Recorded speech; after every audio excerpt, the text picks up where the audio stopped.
Hadir karena memang ini pameran otomotif terbesar kedua setelah Gias Jakarta, dan tentu ini sangat ditunggu-tunggu berdasarkan pengalaman 9 kali penyelenggaraan. Memang Gias ini tunggu-tunggu, dan kali ini kita ingin melihat bagaimana teknologi kendaraan yang ramah lingkungan dan inovasi maupun yang kekiniannya, bahwa saat ini persaingannya luar biasa, dan industri kendaraan di bermotor di Jawa Timur berkembang cukup baik.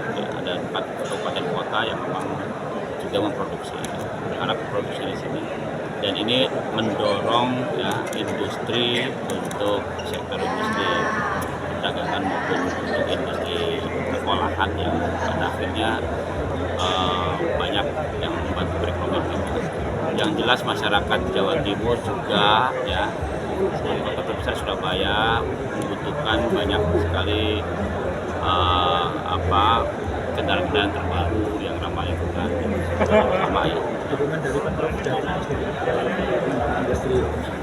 Yang pertama memang kita berharap bahwa industri kendaraan ini berkembang, karena hubungannya dengan pendapatan daerah juga banyak kendaraan bermotor. Ya, kita memberikan kemudahan untuk bagaimana produksi itu berjalan di Jawa Timur. Kami mempermudah izin untuk pembangunan pabrik dan sebagainya. Yang kedua untuk pemasaran, karena disitulah kita bisa memberikan kemudahan untuk bisa menjual lebih murah lagi. Kalau tantangannya itu tidak banyak ya, tapi kalau kita lihat justru ininya yang ditawarkan oleh pabrikan ini jauh lebih banyak. Karena apa? Karena kalau sekarang kan kendaraan listrik itu kalau harganya nanti coba cek, itu bisa ngagetin. Itu sangat affordable, sangat bisa dijangkau, sangat kompetitif, dan semuanya sudah dilengkapi dengan charging yang bisa dilakukan di rumah. Jadi di rumah, di kantor, pada saat dia parkir, dan ada di beberapa tempat di rest area. Jadi sebenarnya lebih banyak manfaat daripada tadi. So, ini permintaan dari mobil listrik meningkat atau tidak? Jadi kalau lihat mobil listrik baik itu baterai elektrik vehicle maupun hybrid, ini permintaannya luar biasa peningkatan. Yang lebih meningkat lagi yang hybridnya. Jadi hybridnya, ini masyarakat yang namanya juga peralihan, jadi dia karena mungkin bau bensinnya nggak ada, jadi dia ada ini, jadi masih dia bawa listrik tapi ada bau bensin. Tapi ini peralihan yang luar biasa, dan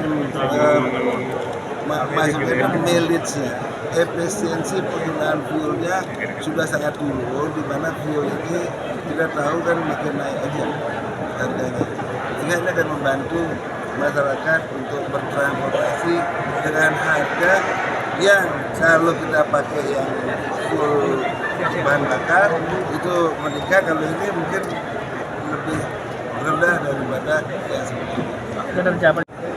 Jadi awal-awal itu asosiasi, nanti Pak Nangwil tanya, ini juga ada Pak Anton, ada awal-awal beliau-beliaunya ini sangat pesimis, yaitu bahwa kita hanya bisa menjual 800 unit di dalam negeri. Ini udah dalam negeri, karena ekspor beda lagi. Ya, karena ekspor kita cukup besar juga ada yang mudah-mudahan bisa sampai ke 500.000 ya gitu. Dalam negerinya memang kemarin itu baru Januari Juli 480 ribuan. Kita dengan Gias ini benar-benar bisa meningkatkan penjualan kendaraan. Jadi dengan beberapa kelebihan dari Gias tahun ini dan ke depan, yang sekarang ini sebagian besar itu yang sudah ada elektriknya. Dan masyarakat sudah mulai tadi komentar-komentar udah bagus, antusiasnya luar biasa. Nah ini yang menyebabkan kenapa kita agak yakin. Jadi kami dari pemerintah dengan usaha ini agak yakin penurunannya tidak sampai ke berapa ratus. Di level berapa Pak? 900 Ya kan? kita sih kalau kami sih berharap paling tidak di 900 lah. 900. Jadi banyak diskon, banyak ini mudah-mudahan ini saat yang tepat untuk beli. Berarti mobil listrik nanti jadi salah satu tulang punggung dari pertemuan itu Pak ya? Ya pasti. Kalau kita lihat jelas industri berjalan. Jadi pada pegawai-pegawai juga bisa kita jangan sampai ada PHK. Jadi kemudian yang kedua itu adalah bahwa Indonesia menjadi tempat yang sangat menarik atau seksi di mata para investor, terutama investor promotor. Karena promotor untuk kita menjualnya betul, maka dia nggak menjadi menarik lagi, itu berbahaya sekali. Dia akan melihat negara lain untuk melakukan bisnis.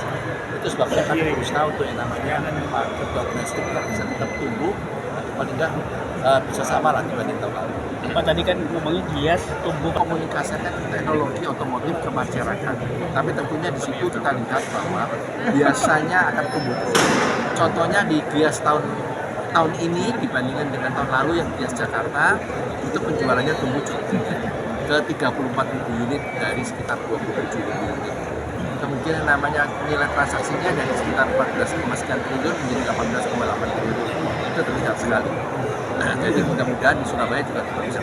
faktornya apakah memang brand baru banyak? Jadi faktornya itu adalah yang pertama karena makin banyaknya brand sehingga makin banyaknya pilihan dan mobil yang masuk Indonesia ini sudah diatur supaya namanya pilihannya itu sesuai dengan masyarakat Indonesia. Dan yang kedua kita lihat juga yang namanya bahwa infrastruktur yang dibangun oleh pemerintah sudah mencapai ke tempat-tempat lain. Dan itu diharapkan yang namanya industri otomotif. Kira-kira optimismenya sampai Bisa setengah mati lah. Ya bagi jadi. Nah ini karena kenapa kita yakin? yang belok, nah itu tetap Nah iya. Mungkin banter.